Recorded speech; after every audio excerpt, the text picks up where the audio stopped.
Приветствую, дорогие друзья! Также приветствую гостей, кто впервые присоединился. Я начинаю мастер-класс по вязанию мамонтенка. По этой схеме вы можете вязать абсолютно из любой пряжи. Разница будет только в размере игрушки.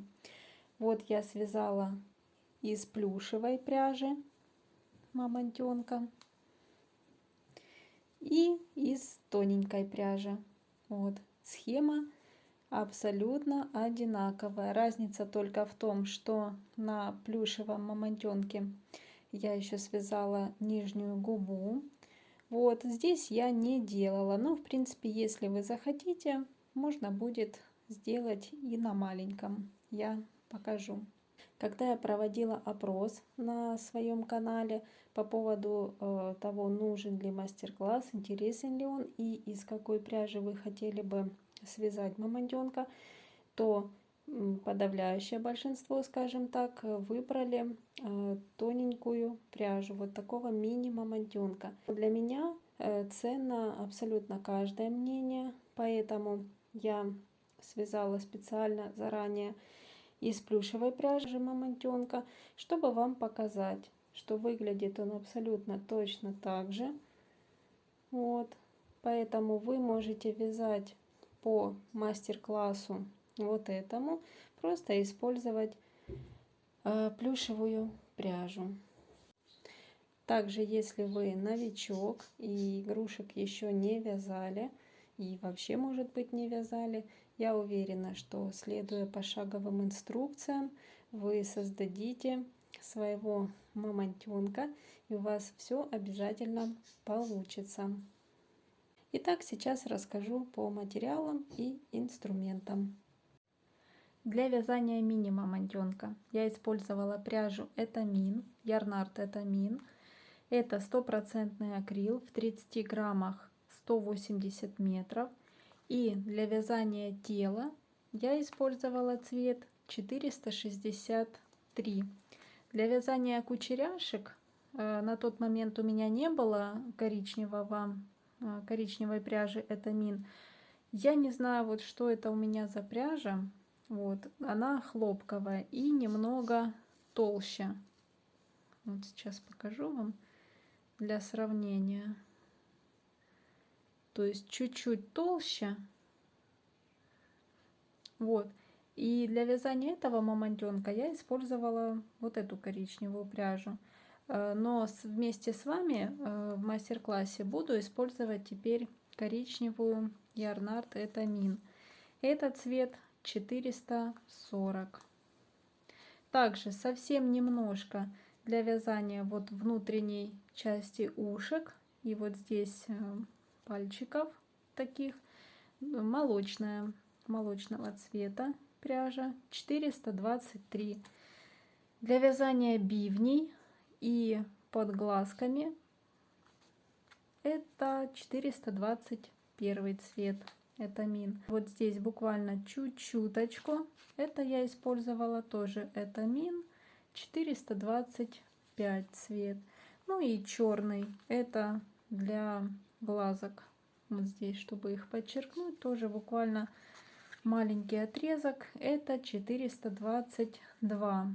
Для вышивки вы можете использовать абсолютно любую пряжу. Можно ниточки мулине, то есть то, что у вас есть. Это здесь вообще совсем по чуть-чуть нужно, это не принципиально. Вязала я крючком номер 1. Также глазки здесь я использовала 3-4 миллиметра, то есть совсем маленькие. Также холофайбер потребуется. И иголочки для пришивания и разметки необходимы будут. Для вязания плюшевого мамонтенка я использовала пряжу Ярнард Дольче.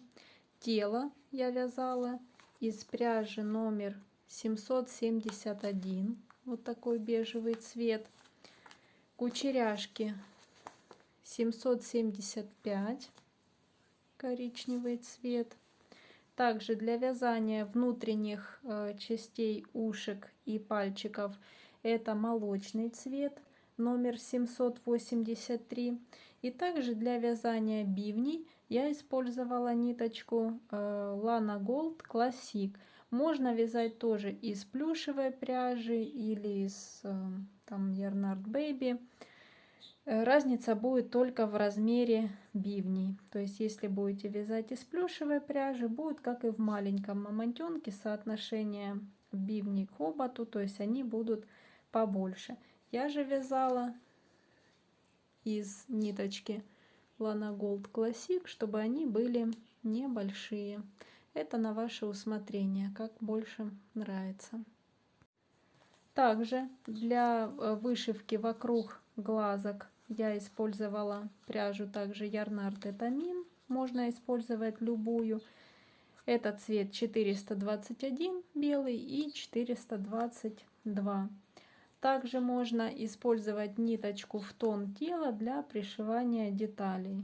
То есть, можно Etamin или Yarnart или любую другую. Вот, 463 цвет. Также потребуется холофайбер побольше, чем в мини-мамонтенка.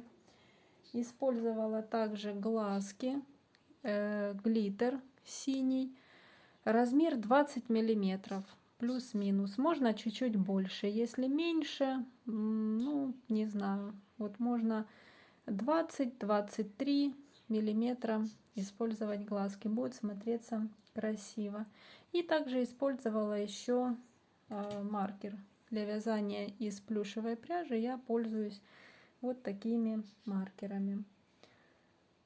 Вязала я крючком номер 4. И снова потребуются иголочки для пришивания и для разметки. Для пришивания необходима будет иголочка большая или пластиковая, вот это специально, в общем, чтобы удобно было заправлять плюшевую пряжу или любую другую, в общем, для пришивания деталей. Итак, это все материалы и инструменты, которые понадобятся нам для создания мамонтенка. Я надеюсь, мастер-класс будет вам понятным, полезным, интересным.